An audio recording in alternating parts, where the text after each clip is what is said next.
I'm sure this is the video that you've all been waiting for. This Better Beater episode is going to be the top 10 things that I would advise for new beaders or even seasoned beaders to keep in mind. These are the top 10 beading tips from us here at PotomacBeads to make you a better beader. So tip number 1, to be a better beader, don't use a ton of thread at one time.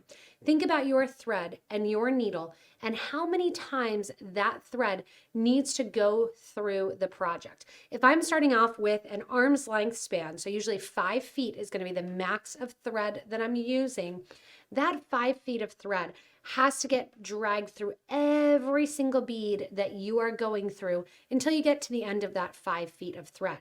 That may be scraping a lot of sides of delicas or sides of crystals, which is going to make it less durable and potentially get it to fray. So rather than starting out with 10 feet of thread, you can watch some of the other videos that show how to add thread to your projects. Don't pull 10 feet of thread through every single bead until you get to the end of that 10 feet of thread. That is going to weaken the thread, just like you want to take your needle and thread and move the thread through the eye of the needle, because if you have it on that pressure point for 10 feet of thread, you're really going to damage that area too. So keep in mind, it's better to tie on more thread than it is to start out with a huge amount of thread and have that scrape through the sides of your beads. If you're doing herringbone, peyote, even right angle weave, tie on some extra thread. It's not that hard, and you'll actually bead faster because you don't have as much thread to pull through the project with each individual stitch. Tip number 2, if you've never done bead weaving before, don't underestimate the use of a stop bead. So what is a stop bead? A stop bead is a bead that is used at the end of your project to stop your beads from falling off. You'll notice in this project here that I'm currently working on, that stop bead is a different color and actually a different size bead from the project that I'm working on. I like when my stop beads are nice bright colors, so if I'm working on something, and I like to use regular C beads rather than delicas for my stop beads. They're easier to get off. The stop bead you're going to put on your thread, hold it right near the bottom of your thread, or if you need extra thread to add your clasp, you'll give yourself 10 inches or so. Pull the thread through that stop bead once, through the stop bead twice. It's always nice to use a stop bead and have the option to have that bead be on or not on or stop the project than it is to tie a knot to begin with and then either not be able to sew back through that bead because there's a knot next to it, or you may have to go in and add some length or thread to the end of the project. So a stop bead, don't underestimate it. It's sometimes the most important bead on your project, and it doesn't even stay until the very end. Tip number 3 may seem really basic, but this tip is going to tell you to work in a well-lit space. You don't want to be struggling to see or hurting your eyes. It's not only going to hurt your eyes, it's going to make you have little frown lines. Nobody wants wrinkles. But the good lit area is going to make it easier for you when you're working on your project to see what you're working on, seeing the holes, and not getting frustrated because if you get knots in your thread or anything, you can't see them as well. This is where having a nice well-lit area is going to be really great because sometimes you need to bring that project right up to your face. But the more light you have, the easier it is to see what you're working on. And that seems very simple, but grab yourself some extra lighting, sit in a well-lit room, and make sure you can see the project that you're working on. Tip number 4 comes from experience. It is better to buy nice than to buy twice. The older I get, the more that I understand this. It's better to save your money for, that really great warm coat rather than buying a cheap one that you then have to buy 6 of to wear on top of one another to get the same warmth as one. Same goes for beading. When it comes to beads, unless you're doing something that's like a free-form peyote, you want your beads, materials, and findings to last, be consistent in size, and it's worth that extra investment to buy once, not twice. That premium product is going to go a lot further. You're putting the time and the energy into your craft, and there's nothing as sad as when your clasp changes colors right at the last minute, or your beads look a little wonky because they're off cut and they're not a good brand. Make sure when you're looking at materials, don't cheat yourself. Buy nice to make sure that your product is something that you're going to be proud to show the project completed. Number 5 on the top 10 beading tip list is have a well-organized work area. So for me, this means making sure that I have all my essentials really handy. I have my bead on it board ready to go. I have right off to the side of my workspace, my needles ready to go in my needle case. I always have my thread burner, and I always usually have a caliper nearby. Other than that, I use bins. This system may not work for you. Your system may not remain the same. As you acquire more or you change your craft a little bit, don't be afraid to reorganize your work surface. Your work surface or your work area could change and probably always does. Right now, what's working for me? Right handy, off to the side, I have my crystals. The crystals are organized in the bins and they're organized by size. So I have my 4mm crystals, my 3mm crystals, and so on.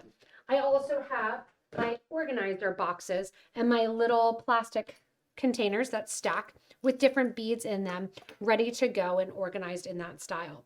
Whatever organization works for you, you just want to make sure that your work area has everything handy that you need. I have to my left my vacuum, which I use regularly.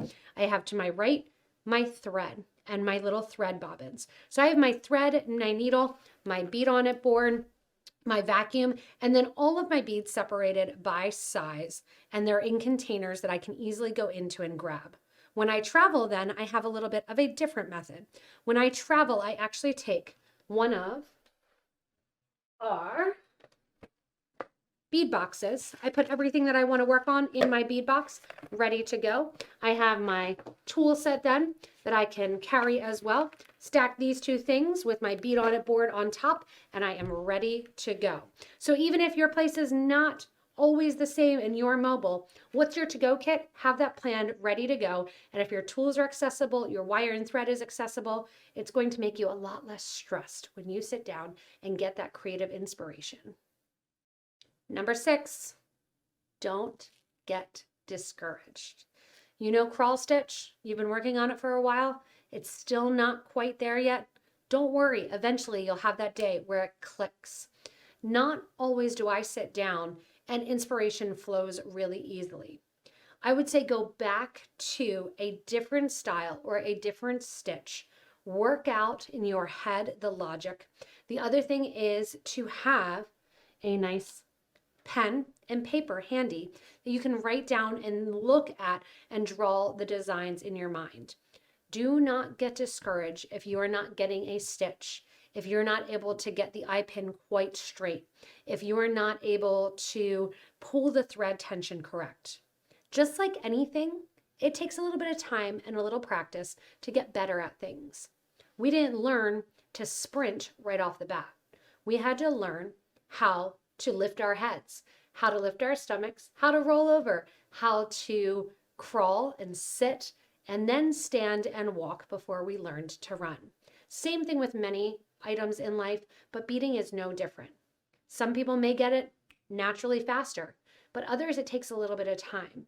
Don't think you're the only one struggling if you are having trouble with a craft or with a different stitch.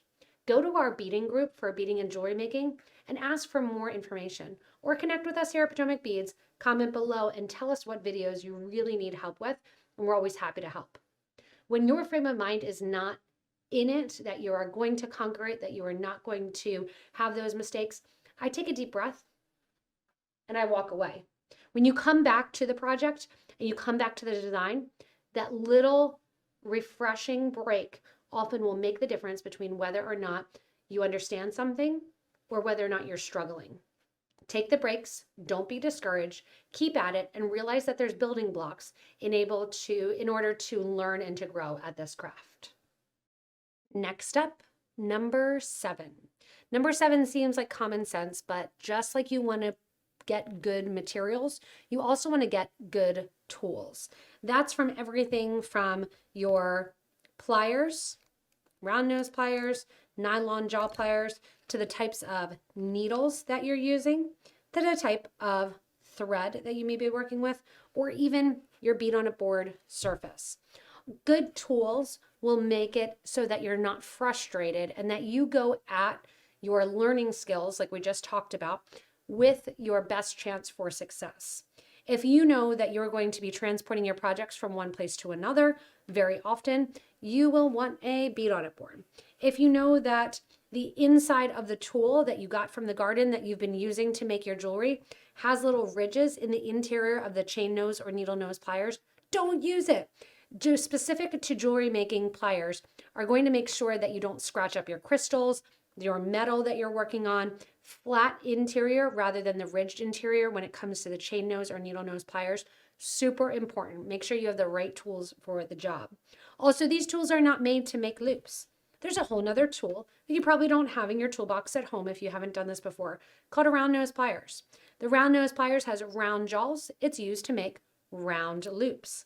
And then there's always the nylon jaw plier. There's also wire cutters, a whole bunch of other pliers as well too.